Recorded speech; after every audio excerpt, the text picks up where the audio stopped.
11 రోజులలో 11 మంది ISI network, అది కూడా మన భారతీయులే, మళ్ళా వేరేళ్ళు కూడా కాదు. సెక్యులరిజం జిందాబాద్ అని అనాలి. ఇద్దరు ముస్లింలు, ఇద్దరు సిక్కులు, ఒకరు Hindu, etcetera etcetera. Money control ప్రోలో వచ్చిన కథ నేను మీ ముంగడ పెడుతున్నా ఫ్రెండ్స్. ఒక యూట్యూబర్ ఉన్నాడు, ఒక స్టూడెంటు, ఒక సెక్యూరిటీ గార్డు, మొత్తం కలిపి 11 పాకిస్తానీ స్పైలు ఇండియాలో ఎస్పియానేజ్ చేస్తున్నాయి. ఇలా రక్షక బలగాలు క్రాక్ డౌన్ చేస్తున్నారు. స్వీపింగ్ క్రాక్ డౌన్ మొదలెట్టినప్పుడు ఇంటర్ సర్వీస్ ఇంటెలిజెన్స్ పాకిస్తాన్కి ఏదైతే పనిచేస్తుందో భారత్లో మన భారతీయులను ఇవాళ బయటపడ్డారు 11 మంది 11 రోజులలో. కనబడని వాళ్ళు ఎంతమందో అన్న ప్రశ్నకు ఇవాళ ఎవరు సమాధానం చెప్తారు? ఇన్ఫ్యాక్ట్ ఇవాళ ఇండివిజువల్స్ అందరూ గుర్తుపట్టాల్సింది ఏందనంటే, నిన్ను హనీ ట్రాప్ చేసో, లేకపోతే పైసలాశ చూపించో, ఫాల్స్ ప్రామిసెస్ చూపించో ఏదో రకంగా నిన్ను ట్రాప్ చేస్తారు. ఇవాళ ఒక యూట్యూబర్ కూడా ఉన్నాడు అని అంటే ఒక ఫేక్ వ్యూస్ కోసము న్యూస్ నడిపే ఆ యూట్యూబర్లా, లేకపోతే ఈ శాటిలైట్ ఛానల్లో ఏం తక్కువనా, వెనకటికి 26/11 జరుగుతుంటే ఆడ వీడియోలు చూస్తుంటే ఆ వీడియోలను బేస్ చేసుకొని ఈ టెర్రరిస్టులకు ఇంటెలిజెన్స్ శాటిలైట్ నెట్వర్క్ ద్వారా వస్తుంటే వాళ్ళు మన రక్షక బలగాల మీద అటాక్ చేశారు. మీడియాని ఏ రకంగా పాకిస్తాన్ వాడుకున్నది మీరు చూస్తున్నారా ఫ్రెండ్స్? సో ఇలా ఎవరి కోసం ఎవరు పనిచేస్తున్నారు?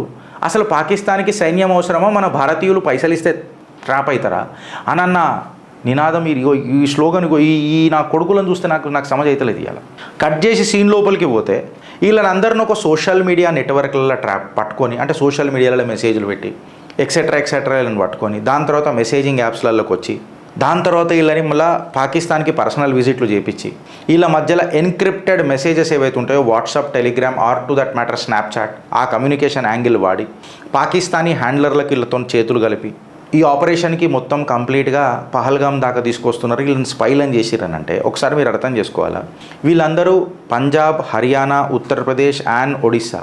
మళ్ళీ వీళ్ళు ఎవర్రానైనా అని అంటే కొంతమంది విద్యార్థులు ఉన్నారు, కొంతమంది లేబర్లు ఉన్నారు, ఇంకా ఫ్యాక్టరీ సెక్యూరిటీ గార్డ్ ఉన్నాడు, ఒక యూట్యూబర్ ఉన్నది.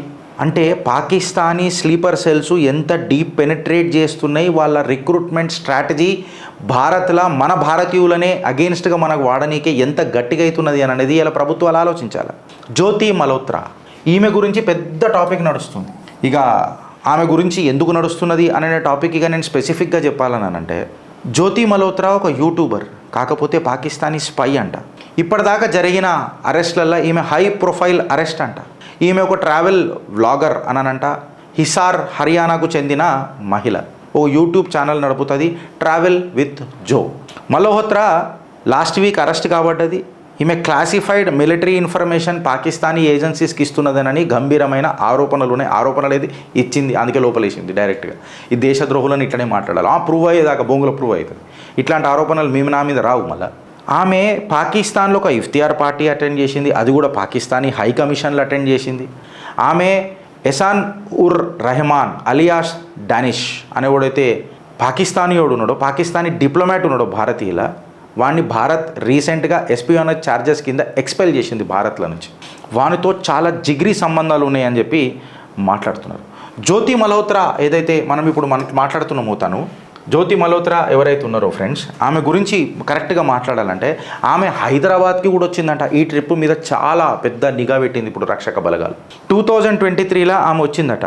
ఆమె ఒక వీడియో చేసి హైదరాబాద్కి 2023లో విజిట్ చేసిన అని చెప్పి, ఒక వందే భారత్ ఎక్స్ప్రెస్ ఇనాగ్రేషన్కి వచ్చిన అని చెప్పింది. ఆ వన్ ఆఫ్ ది ట్రైన్ ఏదైతే పెట్టిందో అది చాలా వైరల్ అయింది. వందే భారత్ ఎక్స్ప్రెస్ ఏదైతే ఉందో చాలా వైరల్ అయింది. సడన్గా ఆమె హైదరాబాద్ ఎందుకు వచ్చింది హిసార్ హర్యానా నుంచి అని అనేది ఒక ప్రశ్న ఇవాళ రక్షక బలగాలకు క్వశ్చన్ అయింది. ఈ ఈవెంటు మన తెలంగాణలో మన తమిళసాయి గవర్నర్ గారు ఉన్నప్పుడు, కేంద్ర మంత్రి వర్యులు కిషన్ రెడ్డి గారు కూడా ఉన్నారు, అప్పటి ఎంపీ బండి సంజయ్ గారు కూడా ఉన్నారు. ఇన్ఫ్యాక్ట్ ఆమె గంభీరమైన ఒక ఆరోపణ ఏమి ఎదుర్కొంటుందంటే మా జ్యోతి మల్హోత్రా, పాకిస్తానీ ఇంటెలిజెన్స్ ఆఫీసర్లతోని ఆమెకు డీప్ రిలేషన్షిప్స్ ఉన్నాయి, ఇంటిమేట్ రిలేషన్షిప్స్ ఉన్నాయి, పచ్చిగా చెప్పాలంటే నజాయిస్ సంబంధాలు ఉన్నాయి, అక్రమ సంబంధాలు ఉన్నాయి అని చెప్పి చెప్తున్నారు. నేను మాట్లాడతలేను, మీకు డిజిటల్ గబ్బర్ అనే ఒక ఛానల్లో ఇది క్లియర్ కట్గా మాట్లాడినారు. ఇప్పుడు ఈ కథనం వచ్చింది ఈటీవీ భారత్లో వచ్చింది ఫ్రెండ్స్. ఈటీవీ భారత్లో ఈ కంప్లీట్ కథనం వచ్చింది. తను హైదరాబాద్ వచ్చినట్టు 2023లో ఇక్కడ Vande Bharat express virtual inauguration ప్రధానమంత్రి మోదీ గారు చేశారు. ఆ ప్రోగ్రామ్ గారికి గవర్నర్ గారు, కేంద్ర మంత్రివర్యులు, మన మాజీ అధ్యక్షులు వీళ్ళందరూ భారతీయ జనతా పార్టీకి కూడా అటెండ్ చేసిర్రు అని చెప్పి చెప్తున్నారు. అయితే ఈమె కథ మామూలుగా లేదు, మామూలు కథ కాదు ఈమెది. ఈమె ట్రావెల్ విత్ జోలా నవన్కూర్ చౌదరి, ఇగో వీళ్ళందరూ ఇప్పుడు పోలీస్ అదుపులలో ఉన్నారు, ఎన్ఐఏలని పెట్టింది. ఇగో ఈడే ఆ డానిష్ డిప్లొమాట్ గాడు ఆ రోజు పహల్గామ్ అయిన తర్వాత కేక్ తీసుకొని పోతున్నాడు. ఈడు ఎంత సక్కంగా ఉన్నాడు, ఈమె ఆ సంబంధంలో ఎంత ఆనందంగా ఉన్నదో ఒకసారి మీరు చూడండి. ఈ అక్రమ సంబంధం మామూలు కాదు. ఈమె ఒక ట్రావెల్ బ్లాగర్, ఒక వ్యూస్ కోసం. అయితే ఈమె యూట్యూబ్ ఛానల్ పోయి చూస్తే పెద్దగా వ్యూస్ ఏం లేవు, అని యావరేజ్ ఈమె కమాయి ఎంత ఉండడం కూడా మనకు చెప్పలేము. ఈమె పాపులర్ వీడియోస్ తీసుకొని పోయి చూస్తే ఈమె ఏదైతే ట్రైన్లో పెట్టిందో గవ్వే పెద్దగా ఉన్నాయి. కాకపోతే ఈమెకు విఐపి ట్రీట్మెంట్ పాకిస్తాన్ ఎందుకు ఇచ్చింది, మనీ అండ్ అట్రిషన్ అని చెప్పి మాట్లాడితే, అమ్మ చచ్చిపోయిందట, తండ్రే పెంచిండట పిల్లలని. సో అమ్మ లేదు కాబట్టి ఏ రకంగా పెంచాలనో తెలియదు కాబట్టి, అంటే తెలియదు అంటే దునియాలో ఇక అందరికి ఇట్టనే తయారైనరా దేశానికి గద్దారుల లెక్క. ఆమె పాకిస్తాన్కి ట్రావెల్ చేసింది, చైనాకు ట్రావెల్ చేసింది 2024లో, అది కూడా ఒకసారి కూడా కాదు 3 సార్లు. ఆమెకు వీసా చాలా ఈజీ దొరికిపోతుంది, పాకిస్తాన్లో ఎంబసీలా పార్టీలు చేసుకుంటుంది. ఇన్ఫ్యాక్ట్ ఆమె పాకిస్తానీ వీసా 4th టైం వచ్చిన తర్వాత ఇంటెలిజెన్స్ ఏజెన్సీలు అప్రమత్తమైనరంట. కపిల్ జైన్ అని చెప్పి నా లాంటి సామాన్య వ్యక్తి ఎన్ఐఏ అఫీషియల్స్కి, ఇంటెలిజెన్స్ ఆఫీషియల్స్కి ట్వీట్ కొట్టిండు వెనకటికి, కపిల్ జైన్ అని. ఈ జ్యోతి మల్హోత్రా కథ చూడురి జరా, ఈమె అంటే పాకిస్తాన్ పోయి వస్తుంది, అక్కడ నుంచి ఫోటోలు పెడుతుంటుంది. ప్లస్ ఈమె సస్పిషియస్గా ఉన్నది అని అంటే మీరు ఒకసారి అర్థం చేసుకోండి ఫ్రెండ్స్. ప్రతిసారి నువ్వు ఒక పోలీసుడివే కావాల్సిన అవసరం లేదు, ప్రతిసారి నువ్వు ఒక సైనికుడివే కావాల్సిన అవసరం లేదు, ప్రతిసారి నువ్వు ఒక ఇంటెలిజెన్స్ ఆఫీసర్వే కావాల్సిన అవసరం లేదు. నీ చుట్టుపక్కల ఏం జరుగుతుందో చూడు, నీ చట్టం తెలుసుకో, వారానికి 2 గంటలు దేశానికి కేటాయించు అని చెప్పి పాదాభివందనం చేసి చిత్రగుప్తులు ఎన్నోసార్లు మొక్కినాం. ఇందుకే బికమ్ ఏ సిటిజన్ జర్నలిస్ట్ అని చెప్పి మాట్లాడుతున్నాం. బాడమే జాయ్, అందరు జర్నలిస్ట్ కావాలని ఏం లేదా, మేము కూడా జర్నలిస్ట్ని కామని చెప్పి డంకేపే చోట ఎన్నోసార్లు చెప్పుకున్నాం. వీఆర్ నాట్ ఎ జర్నలిస్ట్, మొత్తవరి బ్యాచ్ అని చెప్పుకుంటాం కదా ఎన్నడూ కూడా, ప్రతిసారి కూడా. బికమ్ ఏ సిటిజన్ జర్నలిస్ట్ అని అంటున్నా. నీ కంటికి కనిపించింది చెప్పు, మాట్లాడు, ప్రశ్నించడం మొదలెట్టు. యోగిసుంటోళ్ళు బయటపడతారు, ఈ లంగాలు వచ్చే దందాలు చేసేటోళ్ళు అంతా. వెరీ డేంజరస్ నెక్సస్ ఇలా బయటపడ్డది జ్యోతి మల్హోత్రా వల్ల. ఒక పాకిస్తానీ రెసిడెంట్ డానిష్ ఆడి వైఫే ఈమెను పిలిపించి, ఇస్లాంలో 4 పెళ్ళిళ్ళు యాక్సెప్టెడ్, నాకేం ప్రాబ్లం లేదు, నువ్వు మా ఆయనను పెళ్లి చేసుకుంటానన్నా నువ్వు చేసుకో, మా ఆయన నిన్ను చాలా ఇష్టపడతాడంటే ఈ ఎడ్డిది నమ్మింది. ఆల్రెడీ ఆమెను చేసుకుని ఉన్నాడు, ఆమెనే ఒక భార్య వచ్చి చెప్తున్నది అని అంటే ఇంత క్లారిటీగా ఇది ట్రాప్ అని చెప్పి తెలియదా? ఈమె ఇండోనేషియా, బాలి పోయినట్టు కూడా కథలు తెలుసంట. ఆబ్వియస్గా ఇండోనేషియా, బాలి ఎందుకు పోతారు ఒక మొగుడుతోని? ఆడ అక్రమ సంబంధం జరిగినప్పుడు ఆబ్వియస్గా వీళ్ళు ట్రాప్ చేయరా పాకిస్తాన్ వాళ్ళు? అది గుసబెట్టుకొని ఇక నువ్వు స్పై కావాలా అని చెప్పి బ్లాక్మెయిల్ చేయరా? ఇక బ్లాక్మెయిల్ చేసినప్పుడు 4 పైసలు ఇస్తే వీళ్ళందరూ ఇస్తుంటే ఫాల్తు మోకాలు అంతా జర సైలెంట్ కూకుంటారని చెప్పి కూర్చుంటారు. ఇక ఆ ట్రాప్లో పడతారు, ఆ విషియస్ సర్కిల్లో మునిగిపోతారు. ఆ సముద్రంలో మునిగినప్పుడు బయటికి ఎట్లు వస్తారు అని అంటే గద్దార్ లెక్కనే బయటకు వస్తారు. ఆ డానిష్ గాని భార్యనే ఆడ పెళ్ళామే ఈమెను ఇస్లాంలకు కన్వర్ట్ చేసి వాళ్ళకు నికా చేసి, ఈ నికా ఏడైంది అనుకున్నారు మళ్ళీ పాకిస్తానీ హై కమిషన్లోనే అయింది. ఒక మౌల్వీగాడు పర్ఫామ్ చేసిండు ఈ నికాని, ఈమె పేరు మార్చిండ్రు. వీళ్ళు మళ్ళీ హనీమూన్ కోసం ఇండోనేషియా పోయినరు. మార్చినాక కూడా నువ్వు జ్యోతి లెక్కనే ఉండాలా, నువ్వు మా జ్యోతి లెక్కనే ఉండాలా, పాకిస్తాన్ జ్యోతి వెలుగుతూనే ఉండాలా, భారత్ జ్యోతి ఆగిపోవాలా, మల్హోత్రా ఇక మంట కలపాల దేశాన్ని అని చెప్పి పేరు మార్చకుండా కూడా ఆమెది అట్లనే పోయిన తర్వాత ఇండియాలో మాత్రం నువ్వు అదే పేరు పెట్టుకోవాలని అంటే ఇప్పుడు జ్యోతి మల్హోత్రాని నమ్ముదామా, లేకపోతే మనం పాగలగాలమా? మీకు అర్థమవుతుందా ఫ్రెండ్స్ అని చెప్పి నేను మిమ్మల్ని అడుగుతున్నాను. మల్హోత్రా ఎవరైతే ఉన్నారో మల్టిపుల్ ట్రిప్స్ పాకిస్తాన్కి పోయింది, ఒక్కసారి కాదు 2 సార్లు కాదు, 2 సంవత్సరాలలో. ఆమె ఐఎస్ఐ లింక్డ్ ఇండివిజువల్స్తోని సెన్సిటివ్ కంటెంట్ షేర్ చేసింది.